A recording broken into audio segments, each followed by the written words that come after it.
Bueno, muchas gracias por venir y muchas gracias también por la invitación a hablarles de mi trabajo. Me voy a enfocar en el tema de los indígenas y voy a mirar dos regiones en particular, que son la región de Santa Fe, o sea, alrededor de la ciudad de Santa Fe, y alrededor de la ciudad de Pasto entre los años 1810 y 1815 más o menos. El fin de la investigación, tanto como de la presentación, es tener en cuenta digamos, los mundos políticos de los indígenas en el contexto de la monarquía española primero y después de la crisis de la monarquía que, como ustedes saben, tuvo lugar a partir de 1808, cuando Napoleón Bonaparte invadió la península ibérica y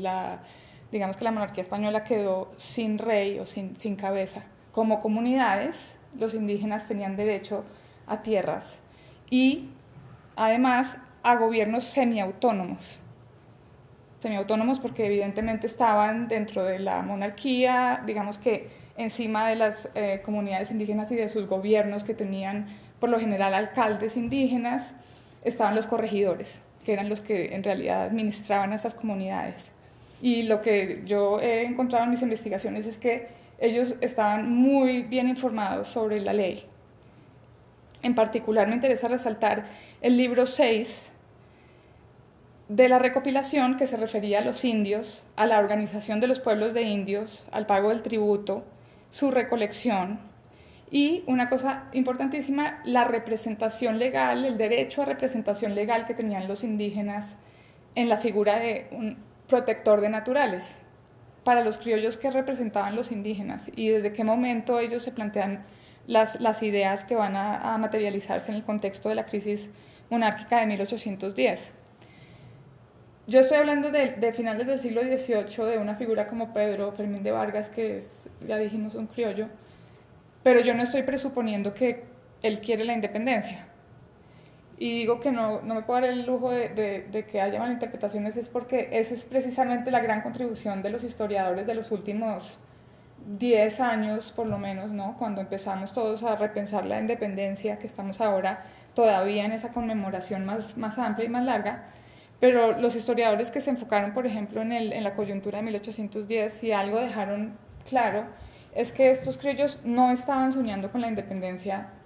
desde décadas antes a 1810. Por ejemplo, Vargas dice, y a mí me parece muy interesante, que la tierra comunitaria, ese gran derecho que yo les estaba diciendo antes que tienen los indios en el contexto español, que es, creo que todavía sabemos que es algo tan valioso para los indígenas, él la llama, entre comillas, libertad ilusoria, porque para Vargas esa tierra comunitaria lo que realmente está haciendo es obligar a los indios a permanecer dependientes de la corona. ¿Qué pasa en el momento en que los criollos, que eran vasallos del rey tanto como los indios, toman esta posición de liderazgo y deciden que ahora ellos son los que tienen el derecho, sino el deber, que es en realidad lo que ellos también creen, para proponer una nueva forma de organización política? Si bien los criollos no solamente sentían que tenían esa autoridad, evidentemente la estaban ejerciendo, sino que era una legitimidad basada en sus ideas, en sus investigaciones, en lo que ellos mismos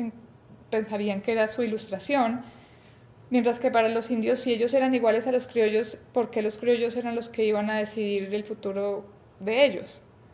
Que me parece a mí que es bastante sensata la pregunta. Ellos necesitan ganarse a los indígenas porque hay una guerra sucediendo en el territorio